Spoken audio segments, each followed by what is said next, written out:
I'm back for a quick tutorial on what I'm doing here with sound, video, post-production, etc. I think one of you asked, at least Scott, I think you just asked me how the ambient audio is going through to the computer, out through the amp to the computer. Well, what I'm doing is this mic I'm holding right now. Let me go see if it's on first. Make a little switch here.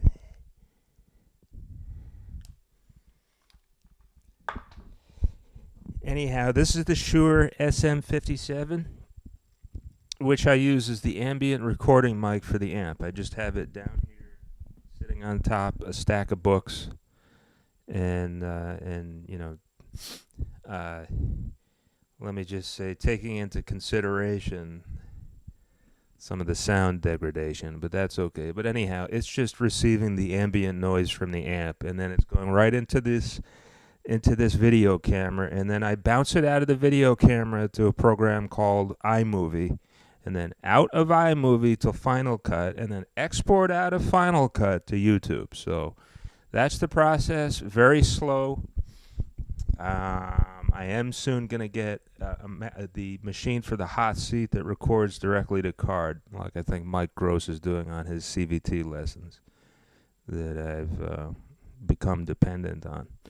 So that's what's going on. I also have another mic. I think, Scott, when I was over at your house, this was the cheap Chinese mic I was using that came with the JVC. And then you turned me onto the Shure SM series. So at that point I said, I got to have one of those because that's the thing to use, at least what the professionals use when they perform. Professionals use. Anyhow. So I picked up one of those. I would also say, if you do pick up one of these, do not leave the store before you test it. This one did not work, okay? It didn't receive shit.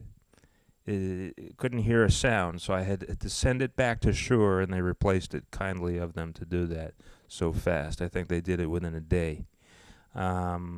After I complained, and then they, went, from the tech department to the engineering department to the quality assurance department. So finally they did it. Anyhow, the amp is still picking up some sort of, radio wave or something, because it still has a tick to it.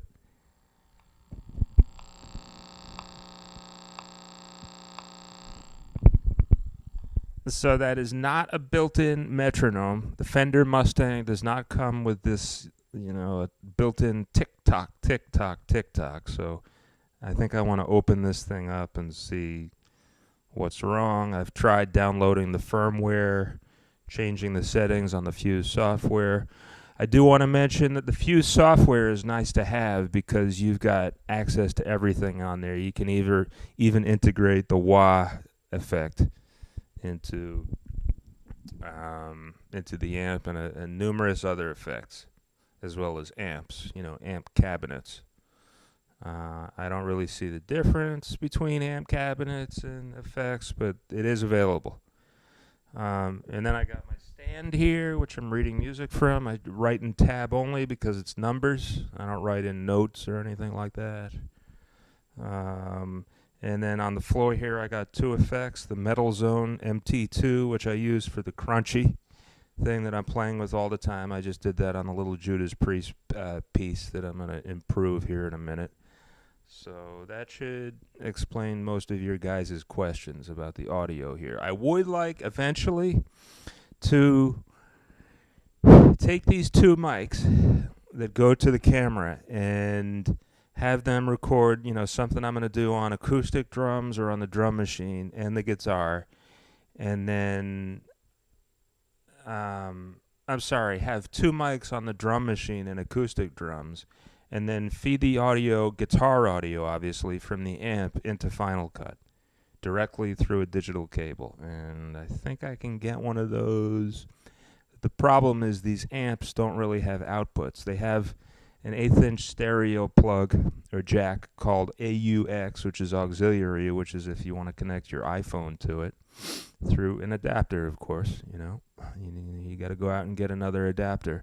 But they don't really have an output, I noticed.